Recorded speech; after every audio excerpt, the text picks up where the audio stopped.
Amados irmãos e irmãs, o Senhor hoje desperta em nosso coração esta profunda verdade de fé de que Ele ama a cada um de nós, independentemente do que fazemos e do que somos.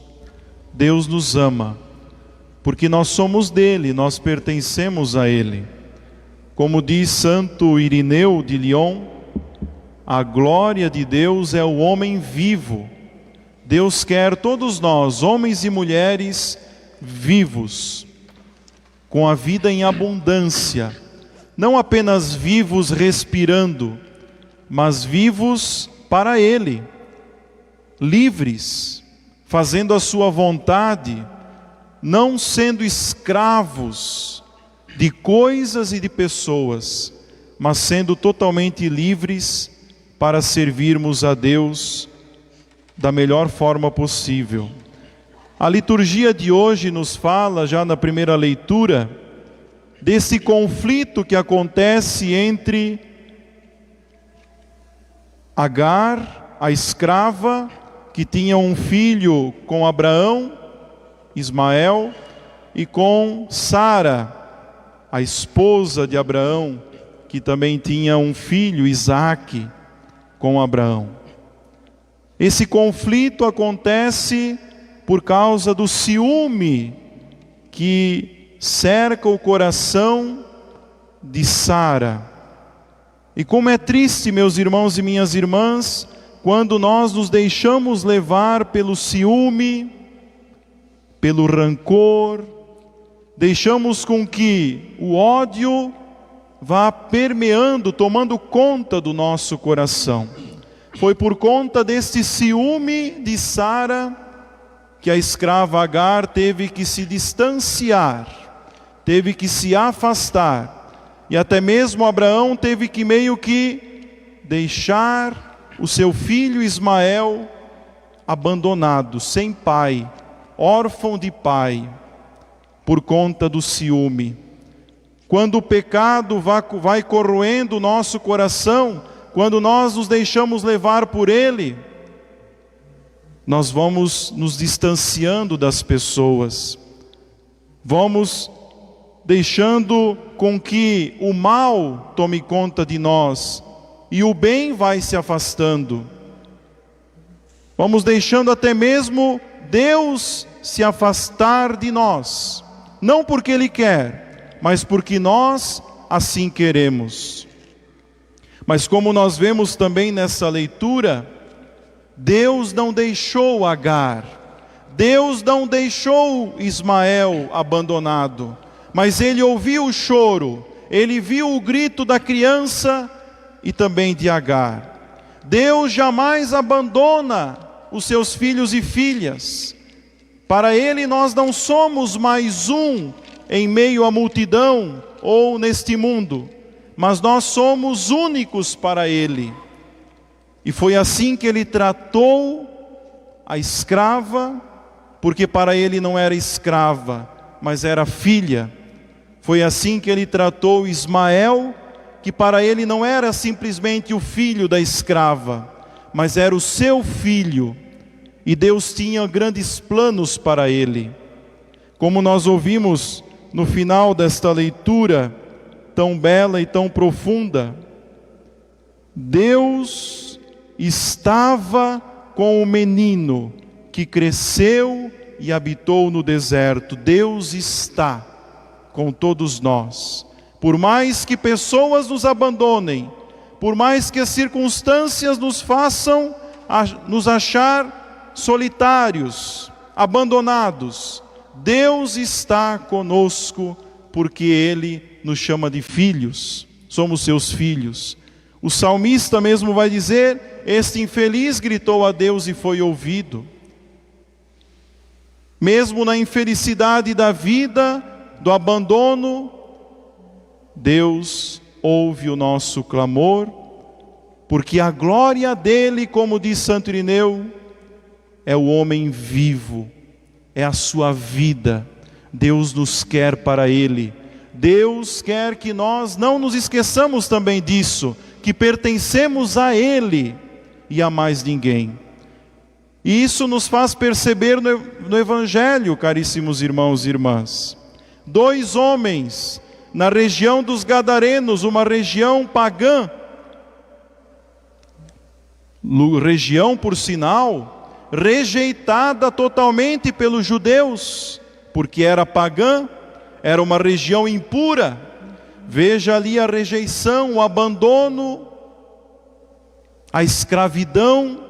Os judeus desconsideravam esta região. Mas eis que Jesus toma a iniciativa e vai até esta região. E lá encontra 2 homens. 2 homens possuídos por um espírito mau, violentos, que saíram dos túmulos. Um sinal justamente de pecado, de impureza, um sinal de morte, porque eles saíram dos túmulos, lugar de mortos. Jesus, ele não é indiferente com esses 2 homens, porque, meus irmãos, Jesus, ele não olha para a aparência das pessoas simplesmente, mas ele olha para o coração. Ele olha para todos nós e não olha o nosso pecado, mas ele olha para um filho, para uma filha de Deus. Ele olhou para aqueles homens como filhos de Deus, que estavam, infelizmente, possuídos pelo demônio. Mas isso não queria dizer que eles pertenciam ao demônio. O demônio apenas os atormentava, estava tomando conta até mesmo das suas palavras, das suas atitudes, pois eram violentos. Mas Jesus sabia que aqueles homens, acima de tudo, eram filhos de Deus. E é assim que nós devemos olhar para os nossos irmãos, não abandoná-los nas horas difíceis, nas horas que parecem que eles são violentos, que parece que estão possuídos. É justamente nesta hora que nós devemos ir com a nossa autoridade de cristãos, pelo nosso batismo, repreender o demônio, não deixar com que o mal seja mais forte que o bem.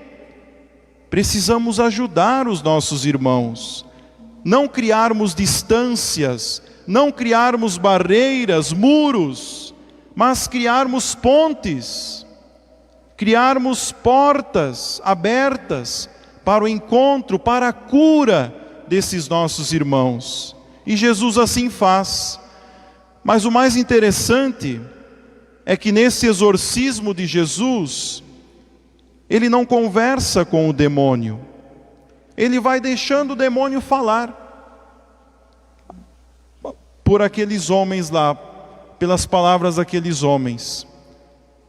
Ele vai falando, e de repente eles dizem: que tu queres conosco, Jesus, Filho de Deus? Tu vieste para nos atormentar?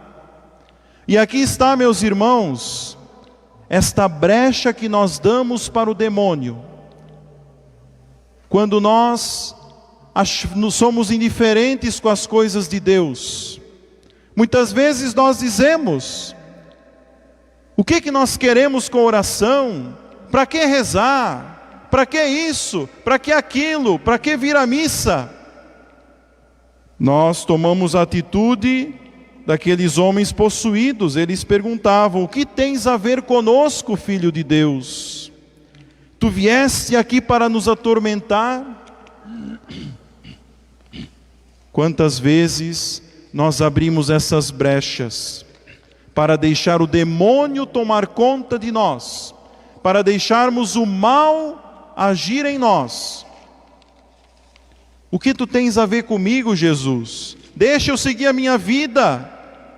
Para de ficar falando tuas palavras, ficar chamando a minha atenção com os teus mandamentos. Deixa eu seguir na minha liberdade. E assim nós vamos tropeçando, nós vamos caindo, vamos nos frustrando, porque não aderimos à vontade de Jesus na nossa vida. Mas Jesus não dá bola. Jesus continua ouvindo aqueles homens. E numa oportunidade que eles dizem: se nos expulsas, manda-nos para a manada de porcos. Jesus diz apenas uma palavra: ide. É a única palavra que Jesus diz no Evangelho de hoje. Ide, com a sua autoridade. Com o demônio não há diálogo. Com o demônio não há conversa. Nós apenas o repreendemos e com a autoridade que Jesus tem em nós, nós dizemos: afasta-te. Nós rezamos do Pai Nosso: livrai-nos do mal.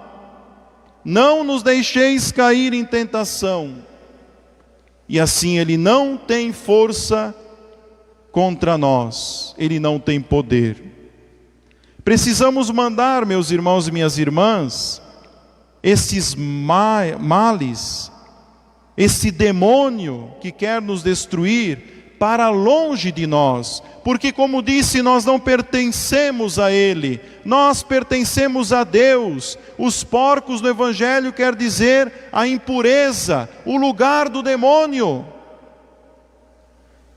Nós somos sagrados, não somos feitos para impureza, para o pecado, mas nós fomos feitos para que Deus possa habitar em nós. Aqui dentro é lugar de Deus, de mais ninguém. E não podemos jamais nos esquecer disso. Mas infelizmente, aqueles homens, os donos dos porcos, simplesmente viram o prejuízo econômico que Jesus ocasionou naquela região, porque os porcos caíram no mar. Eles não viram a restauração de duas vidas, de dois homens libertados do pecado, do demônio, da morte, e ressuscitados, podemos também dizer, porque receberam nova vida, foram restaurados por Jesus. Quantas vezes, meus irmãos e minhas irmãs, nós olhamos mais para os nossos prejuízos do que para os investimentos que nós fazemos em busca da nossa santidade, da nossa cura. Nós devemos olhar mais para o que vale a pena, o que permanece. Aqueles dois homens restaurados, curados.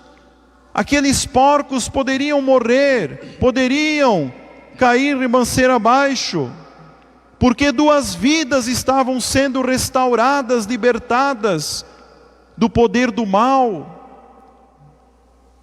Mas mesmo assim, aqueles homens foram indiferentes. Eles disseram para Jesus: retire-se daqui, tu só está nos incomodando, tu queres que nós mudemos de vida. Quantas vezes nós dizemos isso? Senhor, nós não queremos te ouvir, ou vamos te ouvir mais tarde. Não queremos que tu nos incomodes mais, retire-se de nós, Senhor. Jesus se retirou, mas infelizmente aquela região permaneceu na mesma. Meus irmãos, aprendamos com essa liturgia a não sermos escravos do mal, a deixarmos com que Jesus tome conta da nossa vida, repreenda o mal na nossa vida, que nós não abramos brechas para o mal nas nossas conversas, nos nossos diálogos, que nós não dialoguemos com o mal e que nós olhemos para os nossos irmãos e irmãs com o olhar de Deus, sabendo que os nossos irmãos são filhos de Deus também, merecem uma nova oportunidade, precisam ser curados, restaurados. E não vamos repreender, afastar Jesus da nossa vida, não. Vamos dizer: Senhor, que a Tua palavra seja a minha instrução, seja o meu alimento, seja aquilo que realmente me conduz e me leva para o céu. Um instante de silêncio, vamos acolher, guardar a palavra no coração.